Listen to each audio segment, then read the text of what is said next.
kind of part two of our history here, kind of taking you kind of post 70s to where we are now. So we're going to focus mostly on the World Trade Organization, which is kind of the big entity for globalized trade. Basically, in 1995, GATT establishes and kind of rebrands itself as the World Trade Organization.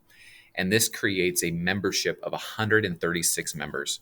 And they have some different clauses that apply. And the one clause that they have is called the Most Favored Nation Clause. So basically, what that means is if I'm a member, the United States, and I want to sell one of my products to another member state, let's say Canada, I can't have a deal with Canada that's different than a deal that I have for another member. So it creates a level playing field where all the members have to sell whatever they're going to sell at the same price for all the other members. So it's kind of like joining almost like a country club.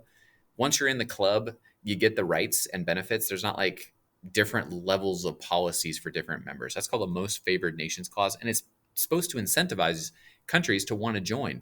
If you join, you get all the perks of membership. If you don't join, you're kind of out of getting the best trade deals you can possibly get. So it incentivizes a lot of people, as you're going to see in a minute, to join this club. There's also non-discriminatory rules in place. So basically, they create standards and they create rules.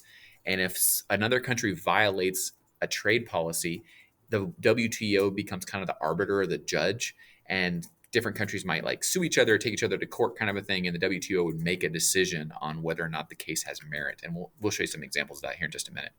So you can see the map here. This is 2018 where we stand, and the countries in yellow aren't in the club, and the countries in green are in the club. So we live in a world where the WTO dominates. And I want to show you the ascension map here. So if you go back to 1995, you can notice that it was largely, in the Western Hemisphere, all the countries were in, and then, some countries in Europe. Once again, pretty much if you traded with the United States, you were in, right? We go back to the origins of this.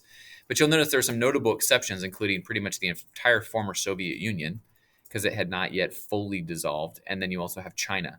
And so watch. In your lifetime, the map turns green. And that's kind of where we find ourselves now. Is some of these maps are really the only countries that aren't in are usually countries that have gone through instability or in a war-torn zone or something like that. So that's kind of where we find ourselves. The WTO dominates. There are countries that do have disputes, and basically what happens is the nations that are involved in the dispute. So if a country wants to take another country and file a dispute, they consult it. There's hearings with a 3-person panel, and then they make a decision on who's going to win, and then you can appeal the decision. So I'll give you a couple examples. So the European Union put tariffs on Latin American bananas. All of them were members, right? And the reason they did that is that those countries had their own European-owned Caribbean and African banana farmers, and they put tariffs on those Latin American growers. Well, those countries that were impacted, including a lot of Central American countries that were members, filed a dispute. It went to the WTO, and the tariffs were lifted because it violated the terms and conditions of the WTO. The other WTO arbitration case came against the United States. Basically, the United States was labeling their products, their beef products, with this country of origin labeling. And the other countries like Canada and Mexico, who also grow and sell beef to U.S. consumers, felt like that was discriminatory because it meant to show that the country of origin labeling basically said the beef of the other countries is not as good. And so they felt like that was discriminatory. They filed a suit in the WTO and won that. And a final example is the EU wanted to put a cap on the level of cadmium, which is a component or an element found in cocoa. Countries that produced the cocoa that had cadmium in it filed suit, and the EU it's kind of an open regulation that they're going over is what's the acceptable level? Is it okay? And so that's an ongoing kind of hearing that's going on right now. So these are just examples of what happens at the WTO. You join the WTO, basically you have to apply. Different states or different countries, rotate and approve your application process, and they have to approve you unanimously. And if your market's not open to competition, then you're not going to get apply.